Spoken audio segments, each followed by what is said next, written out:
আয়াতুল কুরসি। প্রত্যেক ফরজ সালাতের পরে আল্লাহ রাসূল সাল্লাল্লাহু আলাইহি ওয়াসাল্লাম আয়াতুল কুরসি পড়তেন। মান ক্বারাআ আয়াতাল কুরসি দুবুরা কুল্লি সালাতিন মাকতুবাতিন লাম ইয়ামনাহু মিন দুখুলিল জান্নাতি ইল্লাল মাউত। প্রত্যেক ফরজ সালাতের পরে যে ব্যক্তি আয়াতুল কুরসি পড়ে তার জান্নাতে যাওয়ার ক্ষেত্রে আর কোনো বাধা থাকে না, একটা জিনিস ছাড়া, সেটা হচ্ছে মরণ। লোকটা মরে না তাই জান্নাতে যায় না, মরলেই জান্নাতি। এটা পড়েন আপনারা? পড়েন না কারা কারা দেখি? আপনারা পড়েন না, কাল থেকে পড়বেন ইনশাল্লাহ। পড়েন।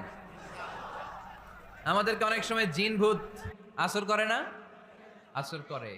তো এই জিন ভূত যাদেরকে ডিস্টার্ব করে তারা বেশি বেশি আয়াতুল কুরসি পড়বেন। আল্লাহ রাসূল সাল্লাল্লাহু আলাইহি ওয়াসাল্লাম বলেছেন, সূরাতুল ইখলাস, সূরাতুল ফালাক, সূরাতুন নাস, এই তিনটা পরে ফিস সাবাহি ওয়াল মাসা